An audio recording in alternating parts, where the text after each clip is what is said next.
Now I have a little survey. This is one of the first times I'm using this microphone. Can you all hear me? Raise your hand. Good. Okay. If for some reason you can't, just do something subtle like this. We're getting ready for the end of Easter season. And all throughout this Easter season, we've been hearing about St. Paul and his journeys here and there. And today we hear about him arrive in Athens.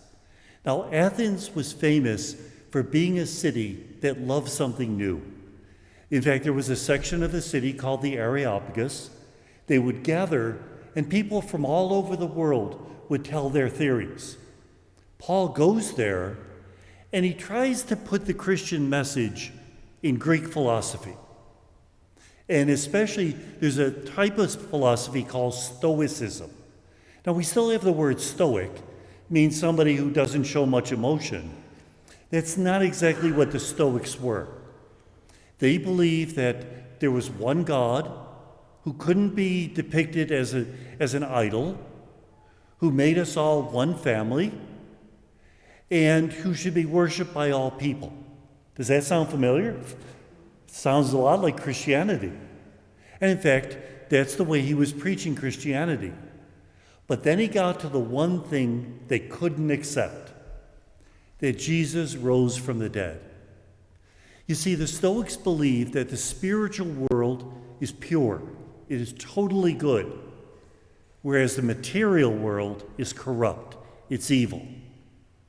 So they're thinking, I spent my entire life trying to get rid of this body. Why would I want a body later on? I'm going to be totally spiritual. And let's face it, sometimes when heaven is presented, it makes it sound like we're souls floating on the clouds. That's not what Jesus preached. He preached the resurrection of the dead. Now, what does that mean? It means at the end of the world, we all get a body. One of the great theologians of the 20th century had a great phrase, without a body, you are nobody. Got it? We will have a glorified body.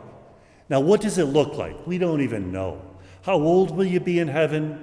Don't ask. Will you need Lady Claro? Don't ask. Will we be beautiful? Yes, but beautiful doesn't mean glamorous. Mother Teresa of Calcutta was beautiful. But if that lady ever had a facelift, there was enough skin left over for a set of luggage. We will be without all of the limitations of this body, fatigue, illness. Even our love will be without limitations. Will we be with the ones we love? Of course we will. But will our love be exclusive? No, it can go out to everyone. Who will we be with in heaven? With our family? Yes. Our parish? Yes. Our work people? Yes. God? Yes. How do we choose? Don't have to. There's no more time or space. Some of the saints get a foreshadowing of that. You've heard of stories of Padre Pio, able to appear in more than one place at a time by location. St. Anthony did the same thing, the exact same thing. So in heaven, we can be with everyone, and we won't have to choose. Now, a man comes up to me and says, Father, I'm a diabetic. I'm going to lose my leg. Should I put it in the deep freeze and have it buried with me so I have two legs in heaven? My answer, if you put it in the deep freeze, label it well. We don't have to worry about those things. If you're buried, if you're cremated, God takes care of all of it. And this resurrected body, we don't know exactly what it is, but we do know that it'll be living in a new heavens and a new earth. That's clear in the book of Revelation. New heavens and a new earth. So are there deer in heaven? Yes, but they won't eat your flowers. Is there food in heaven? They always talk about the heavenly banquet. Will we dance in heaven? In fact, in Eastern theology, they speak about the Trinity so in love with each other, they dance day and night.